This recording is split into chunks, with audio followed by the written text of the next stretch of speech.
Welcome back to the channel. My name is Eric. Somewhere in that camper is my wife Marissa. Today we are about to get in the back of a truck that belongs to a local Mexican man here in the Bay of Conception, and we are headed out on an awesome adventure. We're not going to tell you a whole lot about it, but here we go. Yeah. Well, we got upgraded from the back of the truck to back seat of the truck.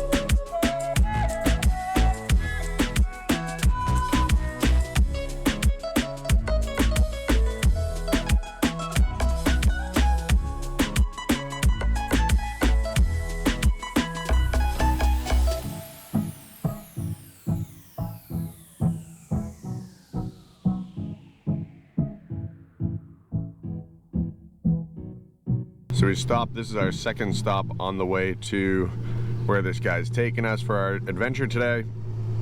First stop was Empanadas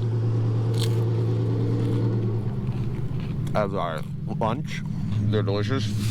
Try a couple more here. Next stop is the local market. We're trying to figure out what Marcel, that's his name, Marcelo, is getting in there. My guess is beer and palomas.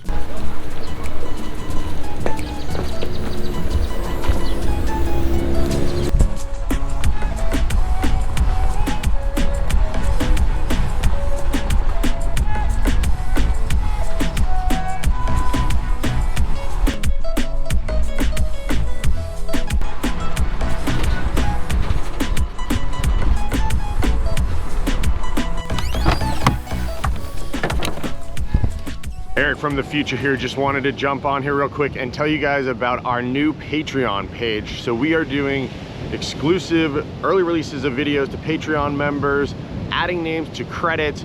You'll have an opportunity at a one-on-one video from me personally, stickers that'll come included with your membership. And I've also been doing daily updates while we've been here in Baja, letting you know exactly where we are, what beaches we're on, where we're traveling, in a much more day-to-day, in-depth version of what we have here on YouTube. So be sure to check the link out in the description below. Now back to the rest of our video. So what are we doing today, and who is this guy that we randomly got in a truck with? Well, this is Marcelo. We've actually known him for about 2 years now. We met him 2 years ago at Playa El Coyote.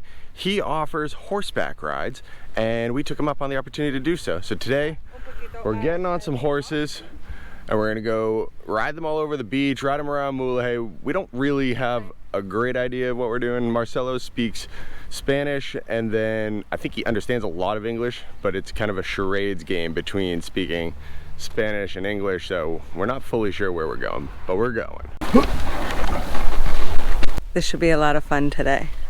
So this is not Marissa and my first time on horseback. This is our third time. First time was in Texas. Second time was in the Grand Tetons, and third time will be here in Baja. And every time we get on horses, you realize that these guys are smart enough to know exactly what to do.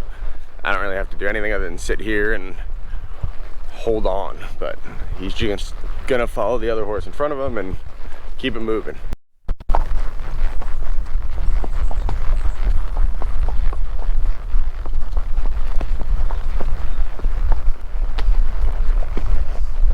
This town of Mulege that we're in is the first town that when you come into Baja, it's more than halfway down, but it's the first one that has a super high concentration of expats and ex-Canadians.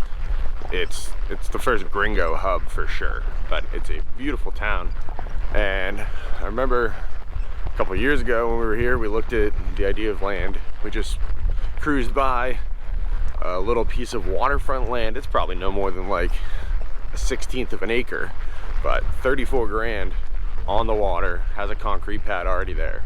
Marissa looks at it and goes, "We'll close on it tonight." which realistically we won't, but it's cool to see how, you know, reasonably affordable land still is down here. Here's another house for sale that we're going by. Got our fearless cowboy in front of us, Marcelo leading the way, and then Marissa bringing up the rear here. We're almost out to the beach. So where we're at right now is a known Overlander spot. I had considered staying over here a couple years ago when we were down in Baja, but I just didn't know how to get down here through all the small roads, but clearly that big rig knows. We slept over there by the lighthouse 2 years ago, and it was the worst night's sleep we've probably ever had on the road. It was just nonstop noise all night. Like, everybody comes out to that lighthouse for nighttime makeout sessions, and they're playing their loud music the whole way. But this spot would be pretty sweet. Gotta watch some soft sand and maybe some soft soil, but pretty beautiful and very free. I learned that I am riding the horse that's named after Marcelo. It's his favorite horse. It's also his youngest and biggest one. He's got apparently 20 horses. This is only 3 of them here with us today. And they've been super well behaved. It's amazing how they'll just stay together. You know, we're here on the beach, we've been here like a half hour not moving, just, they're not attached to anything, they're not tied to anything, they just look like statues almost. So I think the idea here is Marissa and Marcelo, or Marcelo by himself, are gonna ride the horse in the ocean. Oh my goodness. I should have left my jeans on.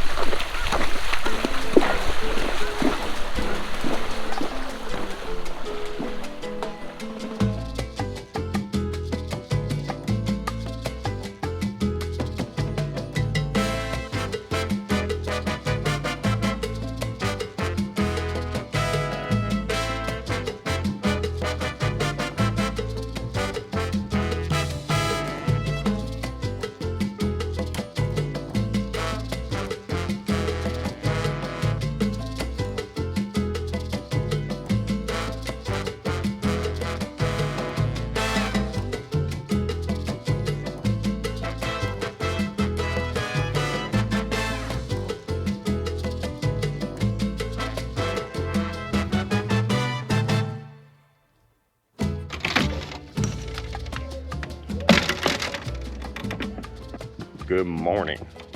You'll notice we are at a different spot. We switched beaches after going horseback riding the other day. We had some folks walk around the corner to the beach we were at, and just start talking to them. They're like, oh yeah, there's Taco Tuesday tomorrow over at the Pla next to our setup. So now we're at a beach called Pla Escondido, and there's a lot more rigs here. There's a lot more going on in terms of community. They do group bocce over here. There's this place called Hidden Bar that's open 5 days a week, which is where the Taco Tuesday is. And then there's also 2-for-1 margaritas. So a lot of stuff going on over here that wasn't going on at the other beach. Plus, it's more sheltered from the wind. But this morning, I'm gonna go for a hike up this mountain. Supposedly, you just kind of follow basically a goat path. I don't know where this mysterious path is supposed to really be, but feels more like I'm bushwhacking than hiking something that has been done before. Ah, I found the path. I just came at it from the wrong set of porta potties, pit toilets. So friends of ours told us, you know, walk over to the corner where the pit toilets are, and then you'll find a path. They meant those ones, and I started at that one. But now we got a path. I've been falling into my usual Baja laziness here this week. I did one really crappy workout and did go on one 4-mile hike with some people, but otherwise not a lot of exercise. So that's why I wanted to go on this hike today, or this walk really. It's not very far, but at least it'll get my heart rate up and help me burn some calories so that I can eat tacos and drink margaritas and not feel like a total slob. Pretty sweet view from up here. I'm maybe 3/4 of the way up. Got people on paddle boards, got a boat going by. Down there is Playa El Coyote, and then around the corner is Los Cocos, where we were yesterday.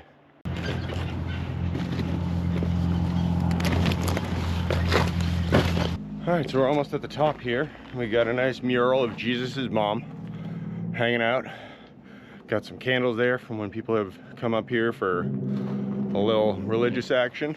My original idea was to hike from the parking lot along the spine of this whole ridge up to the very peak, but we'll see if we can make it around this corner and get up even higher. It's a pretty perfect day here in Baja. Super calm water, but it's supposed to pick up later with wind. And I'm sure we're gonna get blown around pretty hard because this whole area is known for being a big giant wind funnel when the winds blow out of a certain direction. Don't think we'll be able to make it all the way up to the peak from this particular trail. That's quite the rock climber scramble to get up there, and not worth the risk. But I think if I leave my water bottle, it's relatively safe for me to try and get out to that little point.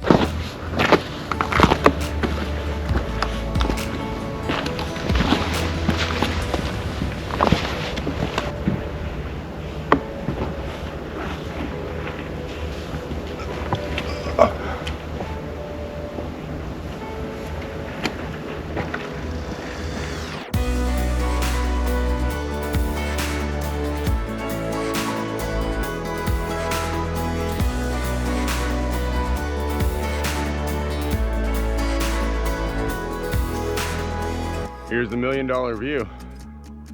Pretty hard to be upset about paying 10 bucks a night to live on the beach here with a whole bunch of other gringos and Canadians. That's how the Mexicans pronounce Canadians, at least in my experience. You can see our camper down there just next to the bar kind of restaurant setup. Let's get on back down this hill because Marissa wants to go eat something. The walk down is definitely way more sketchy than the walk up.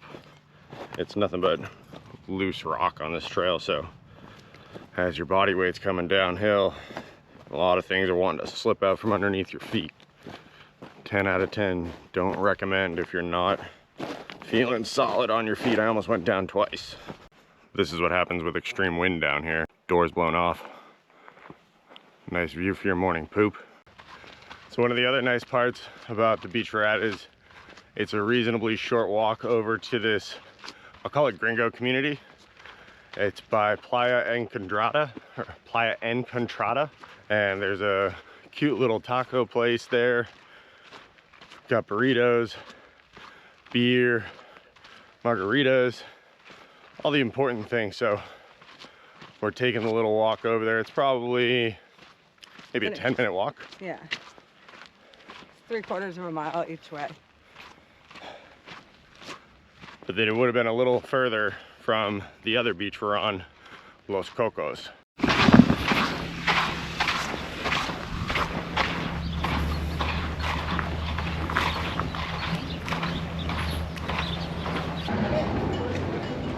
For sale there. Yep.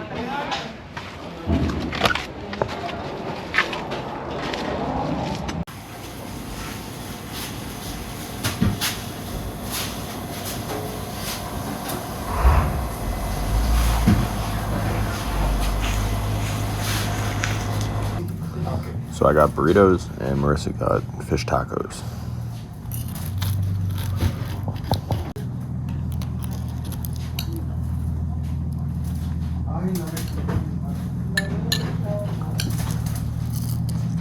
So the two highlight points of eating here would definitely be that, one, you're supporting a small family-owned local business, but two, it feels like you're eating at like a Mexican grandparent's house. Abuela, or abuelita. Yes, hasta luego. Oh my god, that was so delicious. My burritos were excelente. And now I'm going back to the beach to go float in my tube in the Bay of Conception. And then we're doing 2-for-1 margaritas.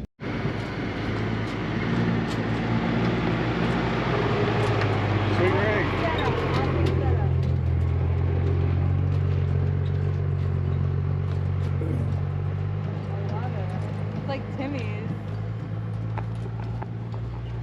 Yeah, that's what I was gonna say. It's like Trek House Life Tim meets the Oregon Trail. I guess that guy couldn't find a spot he liked because he was not camped out here before. But that is a cool rig. Got 12 valve in it. This area of the Bay of Conception has a really high concentration of super beautiful beaches. A lot of people say it's the best part of the whole peninsula. It's hard to disagree. I can fully understand why folks come only this far and then just stay all winter. The climate here is pretty awesome. The winds get gusty. It gets a little bit cooler in the winter time, like the dead of winter, compared to going all the way down to Cabo San Lucas. So if you're chasing 80 plus, you definitely want to go all the way south. But if you're comfortable with, you know, having a few days where it's only a high of 60, the Bay of Conception is perfect for you. We got down here early enough this year to where we can enjoy nice warm weather while in the Bay of Conception, whereas in years past when we've come down in January, you kind of move more quickly through here because you're feeling chilly. So you can see just how easy it is to get from one beach to another down here. If you go the other way from the beach where we're currently camped on, you can kind of do the same thing. You could go around a point. You'd probably have to get a little wet, but you can also walk by road right over to another beach. You can feel a massive wind difference on this beach compared to the beach where our camper is, and that was another reason why we wanted to move over to the beach where our new friends are at. Because yesterday we had like 40 plus mile per hour gusts, and at least where we're at, there's some semblance of protection. A little water crossing here to get to the other beach. These guys that I'm going to help with their boat, they told me the other day that they put an old motor of theirs on a new to them older boat, and now the prop's getting kind of air in it, which is called cavitation. And so I told them, like, I could help you try and lower that thing down and hopefully get some better performance for you out of the boat.